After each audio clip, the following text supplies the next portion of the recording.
everybody. Welcome to a brief video on our Maundy Thursday service.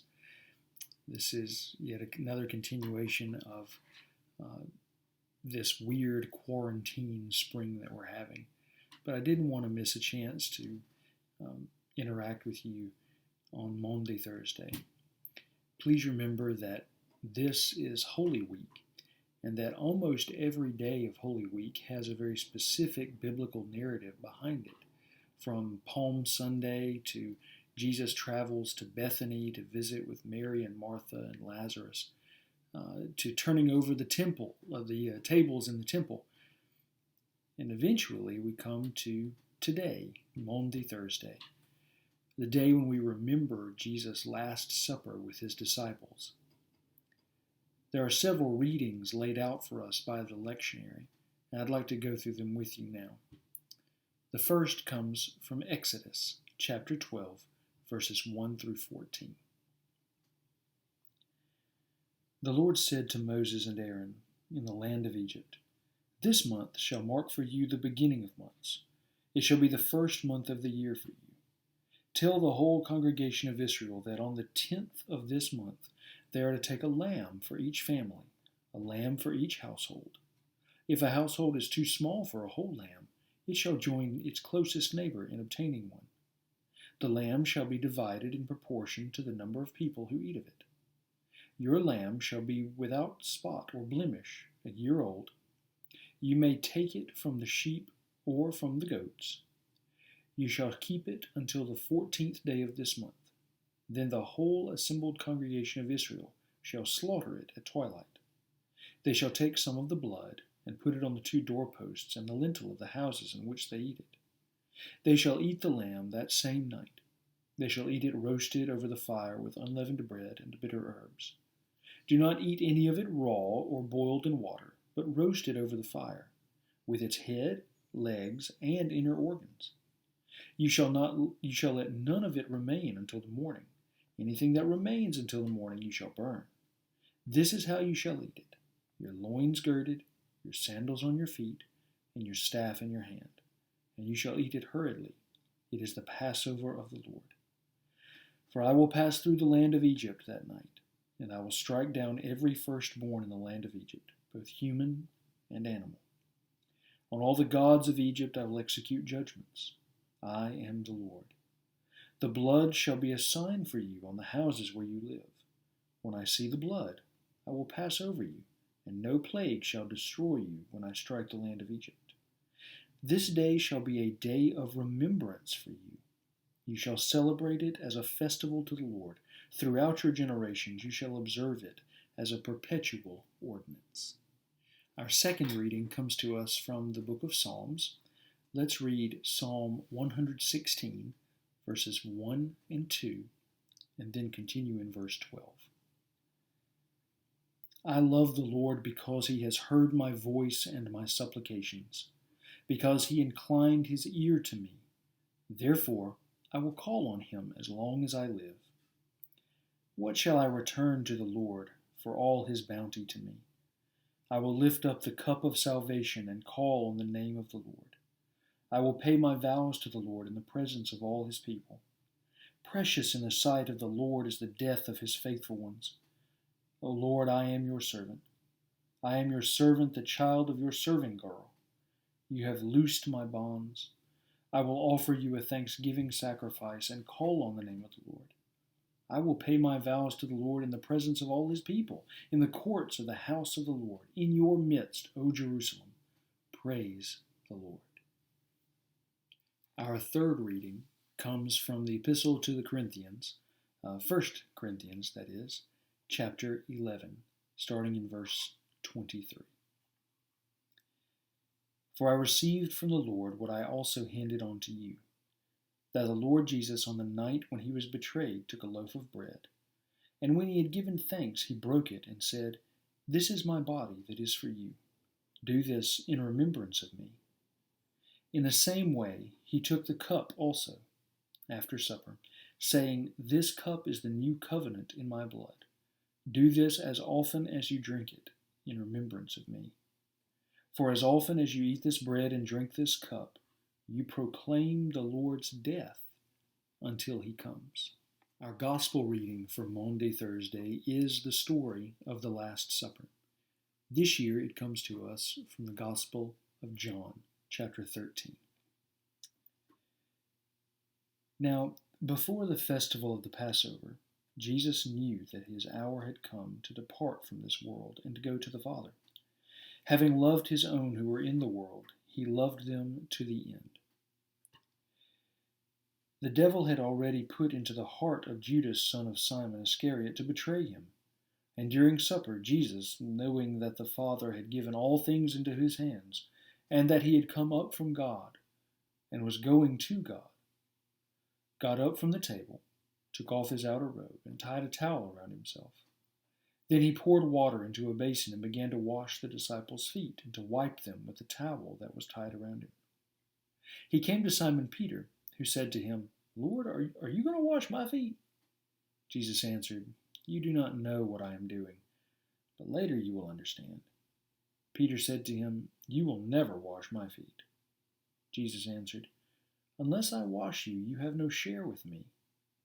Simon Peter said to him, Well, Lord, not only my feet, but also my hands and my head. Jesus said to him, One who has bathed does not need to wash except for the feet, but is entirely clean. And you are clean, though not all of you. For he knew who was to betray him. For this reason he had said, Not all of you are clean. After he had washed their feet, and put on his robe, and returned to the table, he said to them, Do you know what I have done to you? You call me teacher and Lord, and you are right, for that is what I am. So if I, your Lord and teacher, have washed your feet, you ought to wash one another's feet. For I have set you an example, that you also should do as I have done to you. Very truly, I tell you, servants are not greater than their master, nor are messengers greater than the one who sent them. If you know these things, you are blessed if you do them. Skipping down to verse 31. When he had gone out, Jesus said, Now the Son of Man has been glorified, and God has been glorified in him.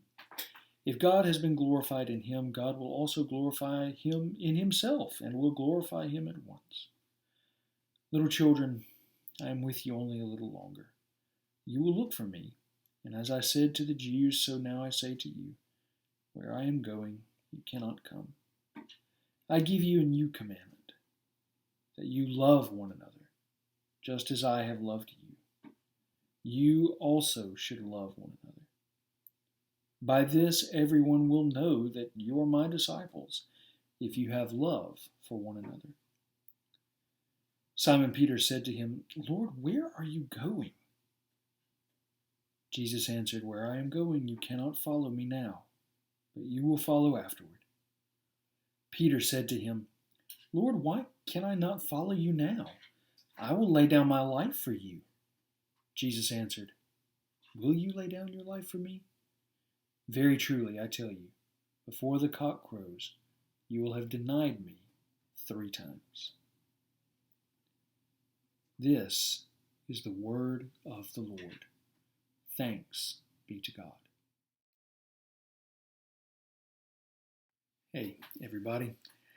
And now a brief word on Maundy Thursday.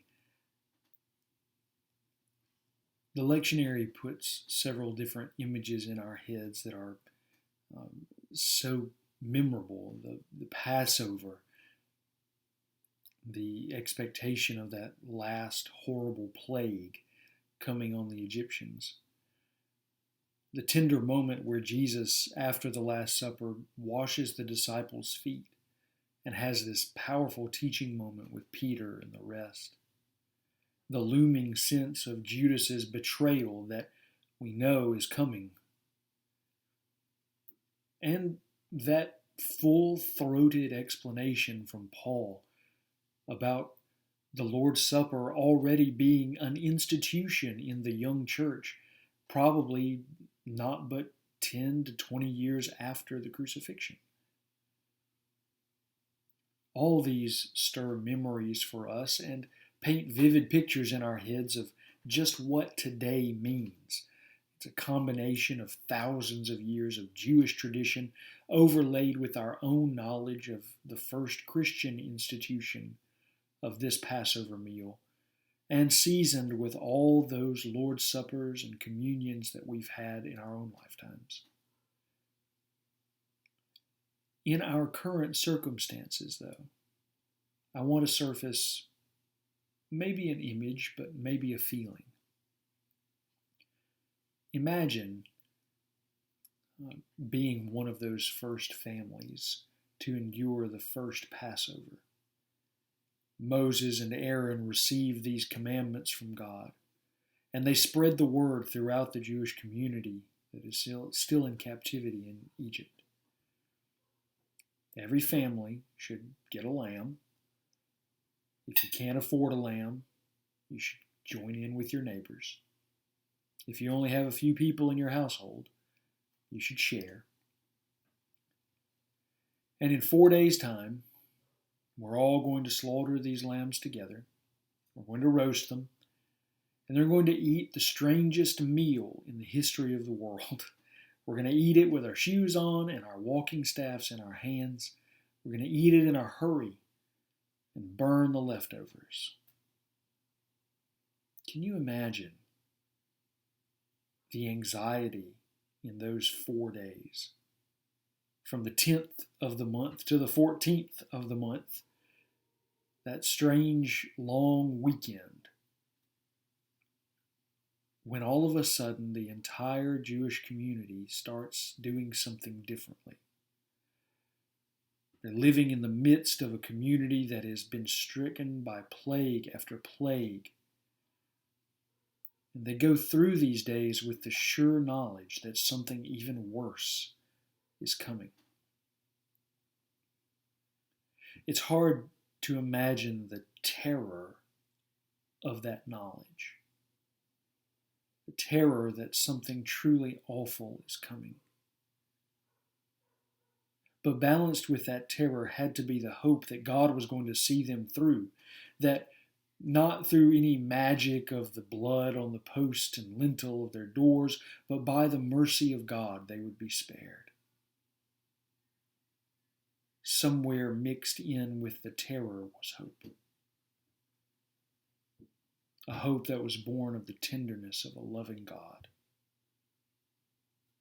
A hope that I think we hear so clearly in John's version of that Last Supper, where Jesus talks about not abandoning them, where Jesus talks in terms like little children to his disciples.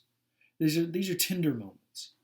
These are moments when he has done everything he can to communicate that something horrible is coming, that a death is coming.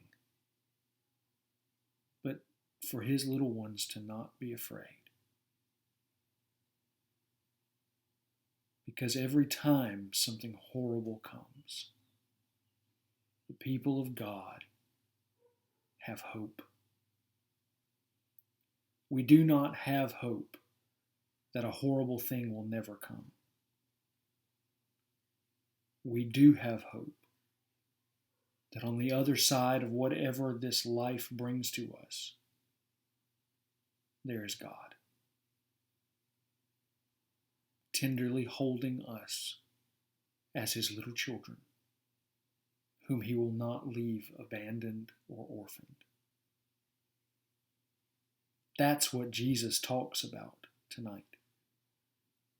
Where I'm going you cannot follow yet, he says.